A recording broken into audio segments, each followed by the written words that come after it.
Assalamualaikum warahmatullahi wabarakatuh. Perkenalkan, nama saya Zelatul Lutfiyah dengan NIM 210321100063 dari kelas Agribisnis D.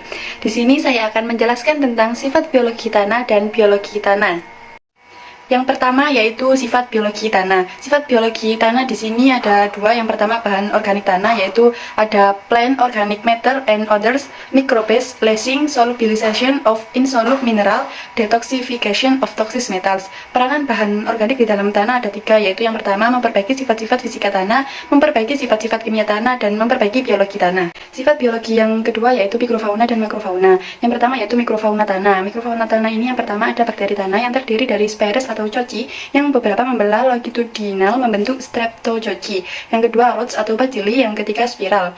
Dua divisi utama bakteri tanah yaitu indigenous atau autochthonous dan pendatang atau allochthonous melalui curah hujan, jaringan tanaman, limbah, kotoran ternak. Bakteri tanah bersifat heterotrof, sebagian kecil aerob, beberapa fakultatif anaerob. Bakteri kelompok fungsional yang pertama yaitu bakteri dekomposer, yang kedua bakteri mutualis, yang ketiga bakteri patogen, dan yang terakhir yaitu bakteri litotrof atau kema-autotrof. Mikrofauna tanah yang kedua yaitu fungsi tanah, tersusun dari hifa. Hifa tunggal memanjang atau terkadang berkelompok membentuk miselium. Dinding sel tersusun dari kitin dan glucan. Reproduksi seksual spora dari fungsi dua nukleus. Reproduksi aseksual spora dari mengkoloni substrat segar, dan pada kondisi tertentu miselium menghasilkan spora bercabang dan hifa baru.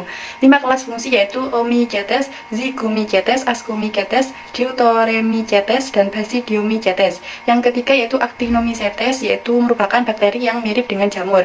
Mikrofauna yang keempat yaitu Nematodes, yaitu cacing tidak bersegmen yang memiliki panjang 1 mm, diameter 15-35 mikron. Dan yang terakhir yang kelima yaitu protozoa, yaitu organisme uniseluler yang bersel tunggal, eukariotik yang memiliki membran nukleus, hidup soliter atau mandiri, dan ada juga yang berkoloni, bersifat heterotrof, hidup saprofit atau parasit, mampu membentuk kista untuk bertahan hidup dan bergerak menggunakan silia atau flagella.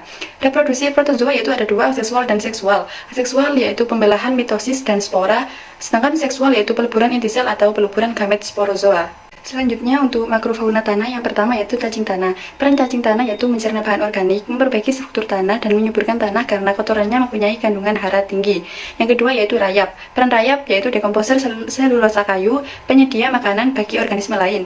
Yang ketiga semut dan kumbang, mentranslokasikan dari pencerna bahan organik. Selanjutnya untuk makrofauna yang keempat yaitu Oribatid-mites, yaitu memakan mikroflora dan bahan tanaman. Dekomposer atau perombak bahan organik membawa bahan tanaman ke atas atau ke bawah, memindahkan nutrien atau unsur hara, membawa mikro dan mesofauna, membuat lubang-lubang atau lorong kecil di dalam tanah. Yang kelima yaitu hewan pengerat. Yang pertama menghaluskan ukuran bahan organik, yang kedua menggumpalkan dan mengaduk tanah, yang ketiga yaitu memperbaiki drainase dan aerasi. Selanjutnya yaitu biologi tanah. Biologi tanah merupakan studi tentang komponen hidup dalam tanah, meliputi bakteri, jamur, Actinomycetes, ganggang, dan fauna tanah lainnya. Biologi tanah erat kaitannya dengan proses fisik dan kimia tanah. Aktivitas organisme tanah dipengaruhi oleh yang pertama iklim, yaitu curah hujan, suhu, kelembapan, dan lain-lain. Yang kedua tanah, yaitu pH, porositas, kelembapan, toksisitas, dan lain-lain. Yang ketiga yaitu vegetasi, yaitu hutan, batang rumput, dan lain-lain. Selanjutnya yaitu ada tekstur biologi tanah, mempengaruhi laju infiltrasi, permeabilitas, dan kapasitas tanah menahan air. Selanjutnya yaitu agregasi dan struktur biologi tanah. Agregat makro lebih besar dari 0,25 mm, agregat mikro kurang dari 0,25 mm. Agregasi diawali mikroba plus akar menghasilkan filamen dan polisakarida, lalu bergabung dengan liat membentuk kompleks mineral organik. Selanjutnya yaitu pori dan biji tanah, berperan terhadap pergerakan air dan udara dalam tanah dan ruang bagi organisme tanah. Selanjutnya yaitu air tanah, berperan dalam pertukaran udara dan reaksi kimia tanah. Kemudian ada potensial air tanah. Ada potensial osmotik, yaitu penarikan molekul air dalam larutan tanah yang selalu bernilai negatif. Potensial matrik, yaitu jumlah serapan air pada permukaan partikel tanah dan gaya kapiler air pada pori-pori tanah. Nilai selalu negatif. Terakhir yaitu potensial gravitasi, air yang masuk ke dalam tanah dan bisa bernilai positif atau negatif tergantung permukaan air tanah. Aerasi tanah, tergantung tekstur, pori, dan air tanah. KTK tanah, sumber muatan liat ada negatif dan positif.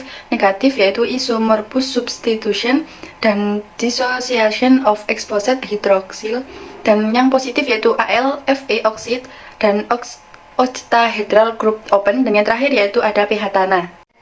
Cukup sekian dari saya, kurang lebihnya mohon maaf. Wassalamualaikum warahmatullahi wabarakatuh.